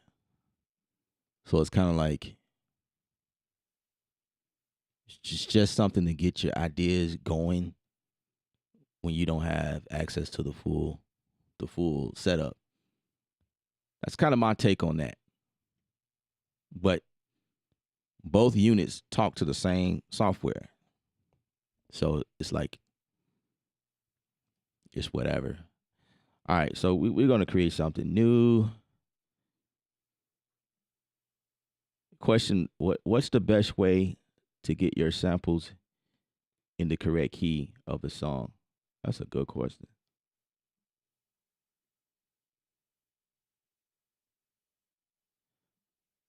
That's a good question. The best answer for that is you have to have an ear. You have to have an ear for it, and it really depends on the sample. Like if it's a bass sound or if it's a keyboard type sound or a synth type sound and they come in one shots, you can load up any sample to any pad and then go into the piano roll and you can it's like oh for instance, I am in one shots. No.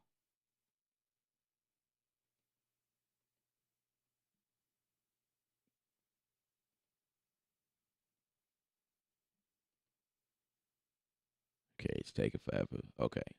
Loops.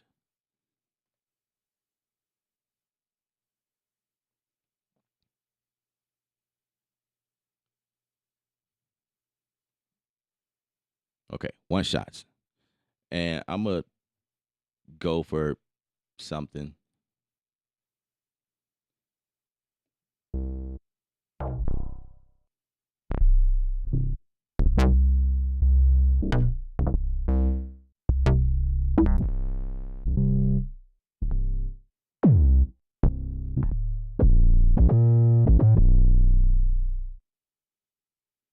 Okay.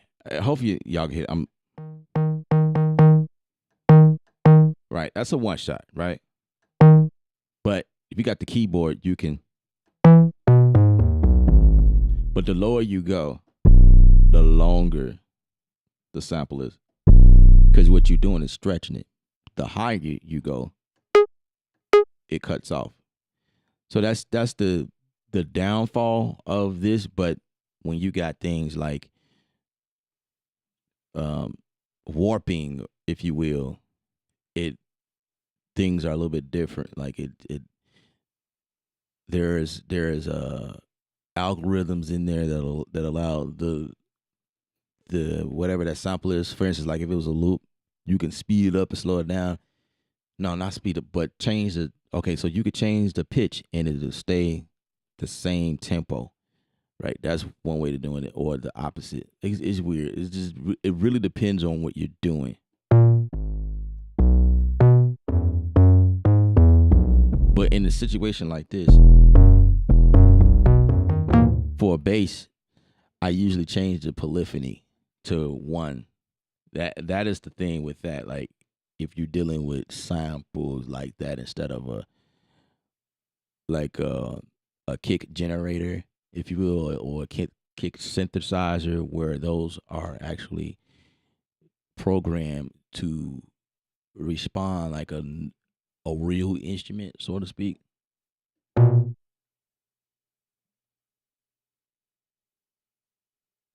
So like I'll change the polyphony in this case to legato. So it's essentially it's cutting off or choking. So the overlap is not there.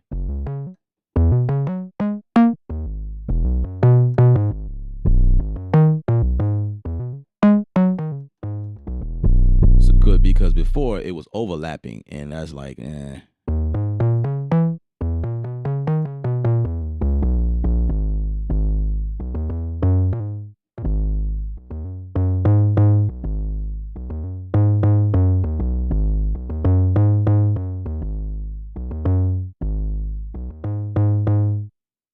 Hmm.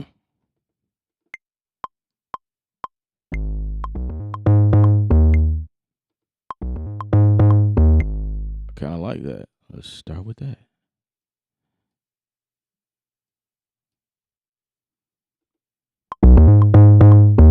And in this case, because of where I could foresee this going, I'm gonna turn on my quantize to 1/16 and quantize all of it, and then turn the whole thing down.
Actually, I want to chop that. So how do I do that?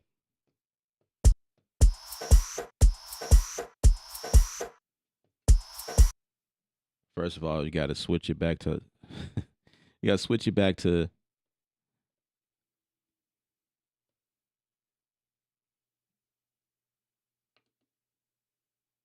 the sampler, because right now it's an audio. So I'm gonna duplicate this.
wait a minute.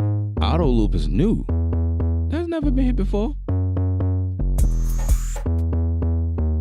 Okay, they see. I knew they was making changes. I've never seen this before. That's new, bro. See how they just slide that in on me?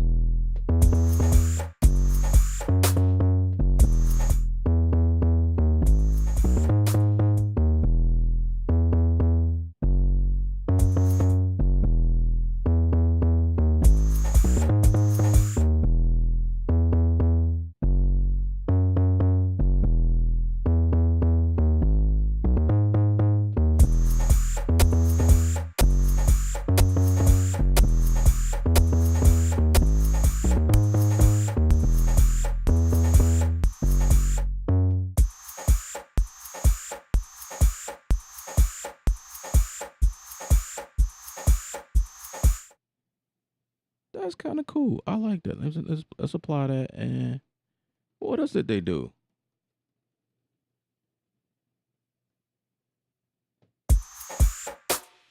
Okay.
Sampling in here, like getting it to lock in place, has always been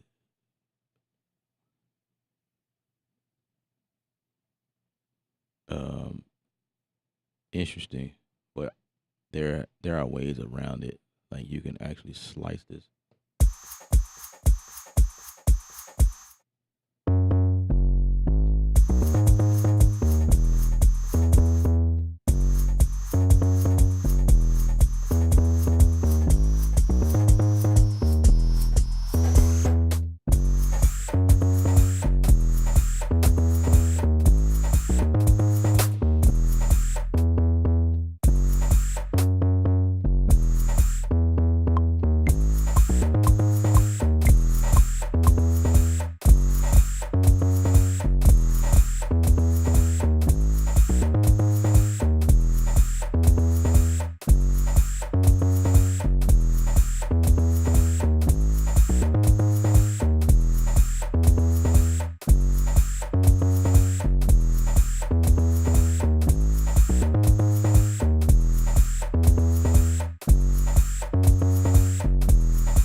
group, so I'm gonna go to another group.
All right. So if I'm gonna do that,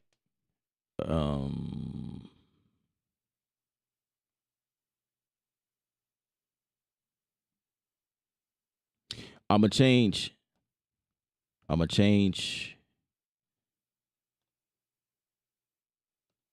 that sound because you can go between loop and gate. So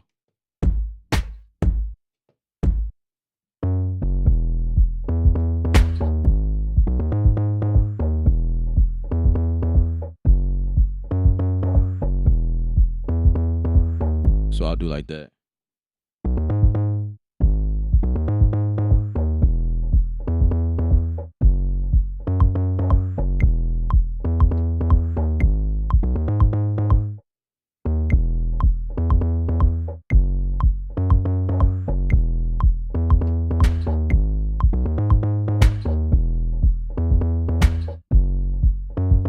I'm gonna take all those out.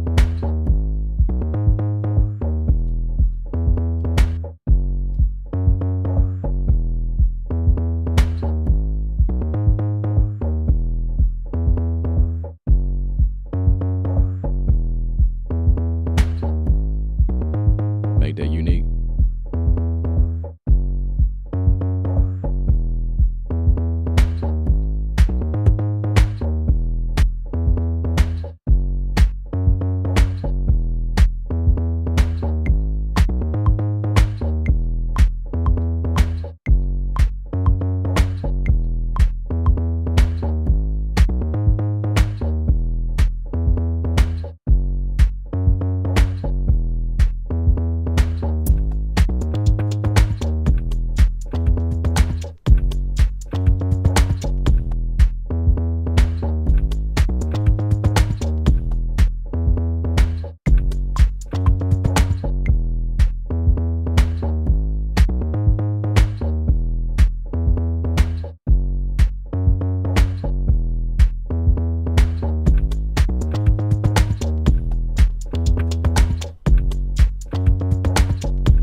let's add in one shots along with these audio joints.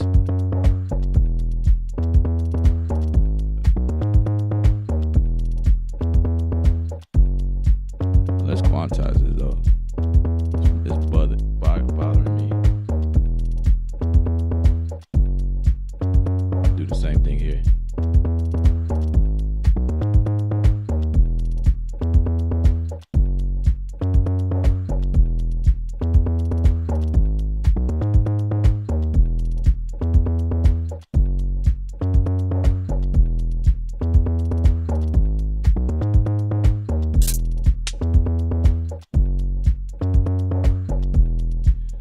So there's another section here called sounds, which is the area where it comes with packs that you buy from the site, but you have to have those instruments. It's weird. Like, they make things complicated, but it's weird at the same time. Weird and simple, but I don't know. It's like, I'm gonna have to break this stuff down. I'm gonna have to have several courses, lessons and stuff.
Yeah.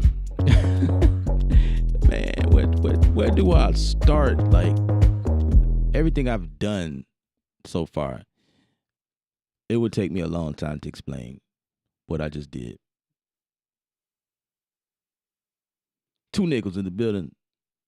You just waking up, bruh.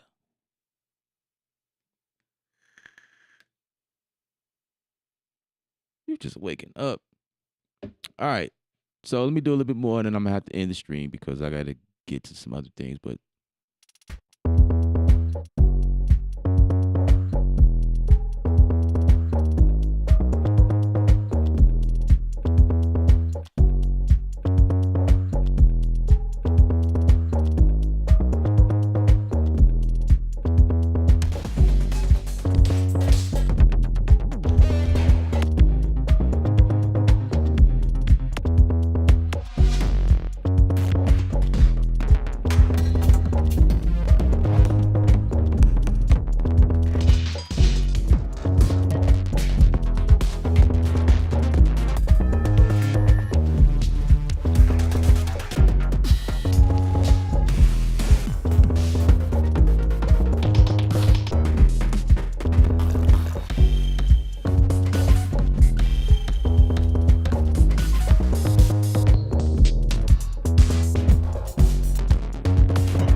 See now, the machine jam comes in right here.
So now I'm using something from Arteria.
But there is nothing to say, hey, don't overlap. You know what I mean? It's one of those things where you just, or it could just be me complaining. I don't know.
See, this is what workflow gets you.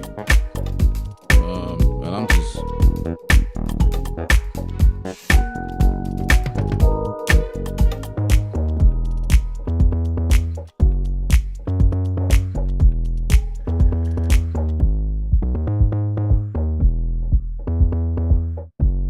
So those are my different scenes.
So if I'm doing it like that and I'm ready to put it in song mode,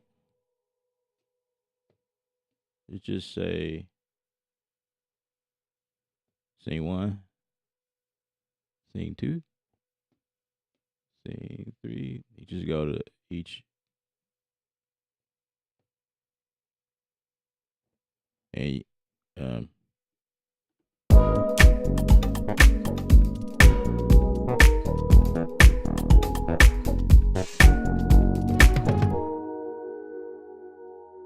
that was kind of cool.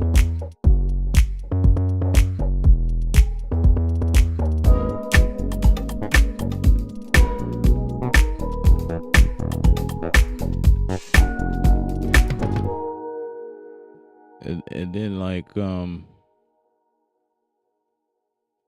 know I'm working fast. I apologize, guys.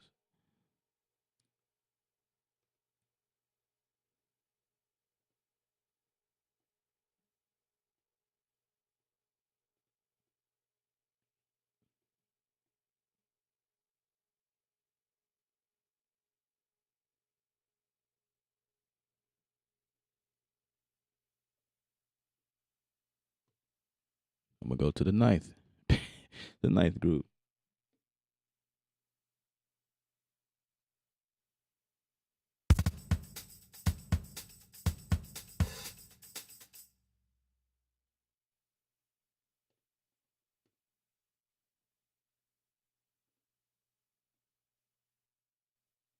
Load that, and then I'm gonna turn this one into a clip.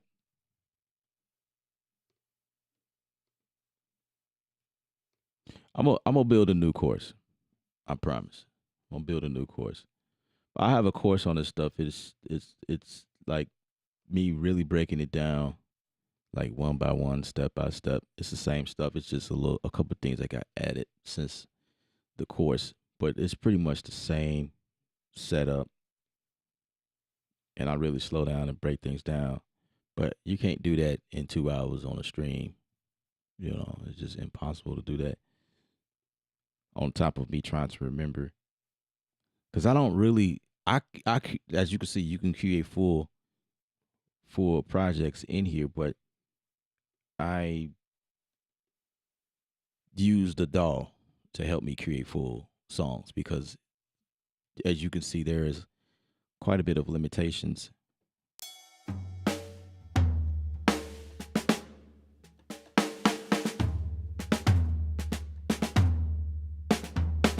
So I'll just do like a clip, something like that from right here.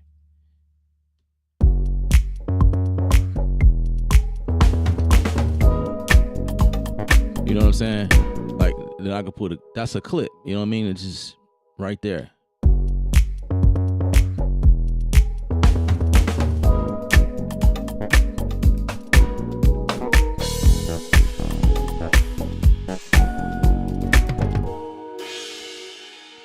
Right, so and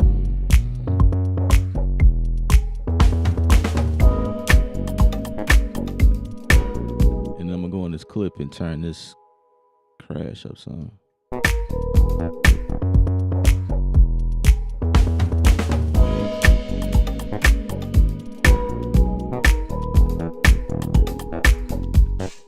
Right, and then I'm gonna actually unique this because I want to do something here at the end where I just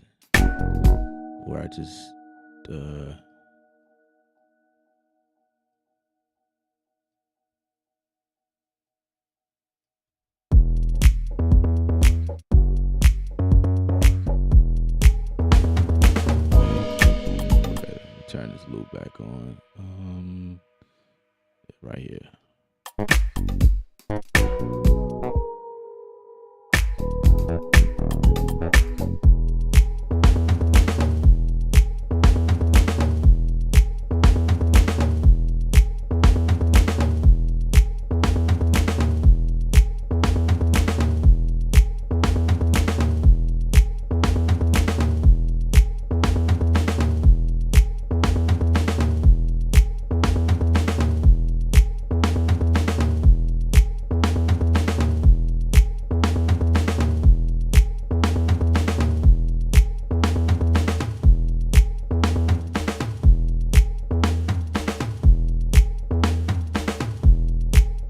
see what that sounds like.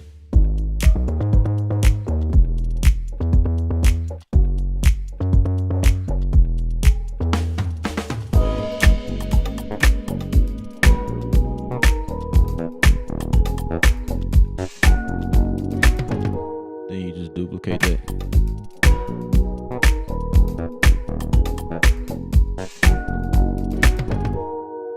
You know what I'm saying?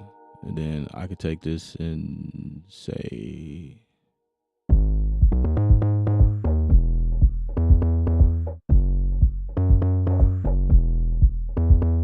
then probably bring this right here.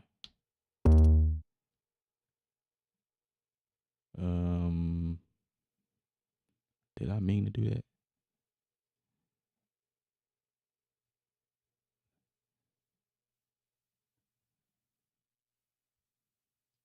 Yeah. And when you copy and stuff like that, you could do this in Machine as well. So let's start this from the top.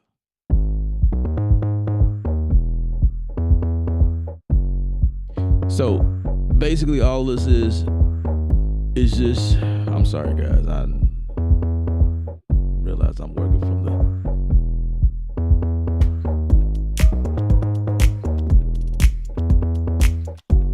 just realizing that each pattern is a loop. It does the same thing over and over until you go to the next section and unique it. You know what I mean? Copy, duplicate, do whatever you gotta do. You know what I mean?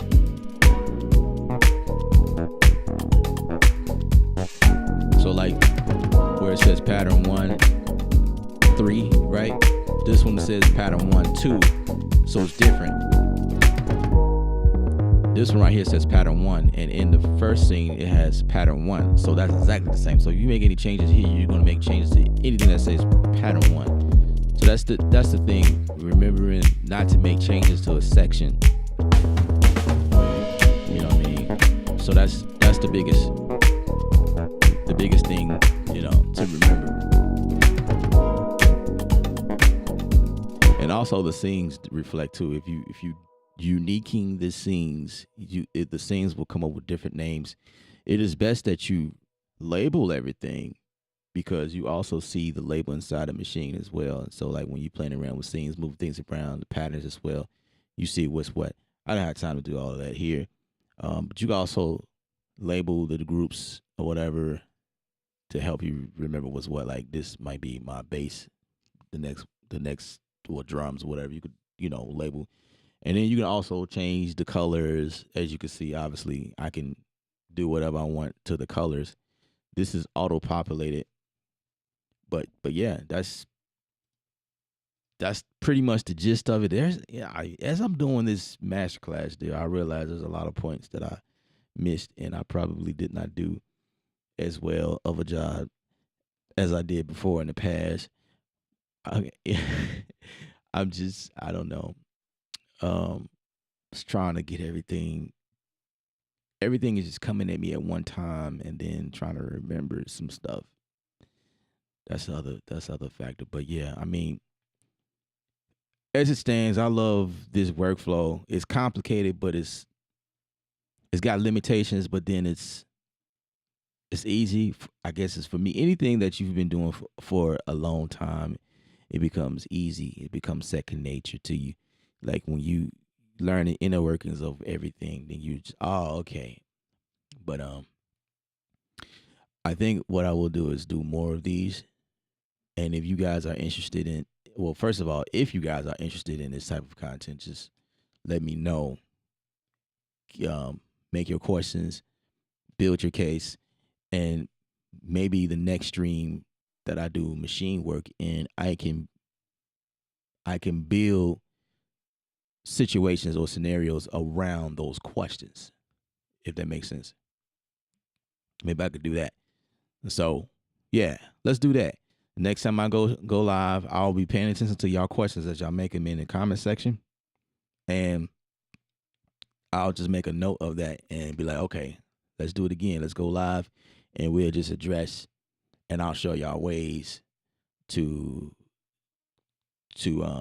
overcome something or fixing issues, if you come and you wondering why this and that is not working the way you expect, we can go through those scenarios just so you can see.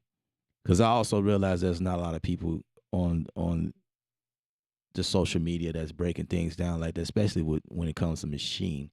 So I'll be that guy. I'll take on that mantle and go through some things and stuff like that. So with that being said, my name is Ella from Beat Culture.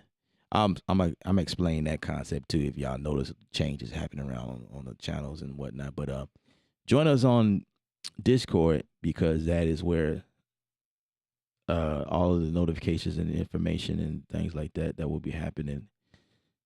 Clarity in things and situations. This is also a great way to reach out and machine questions can be answered here in this group right here. All right. creative.art/Discord. All right, guys, I'm going to get out of here. I appreciate y'all presence. Dismiss.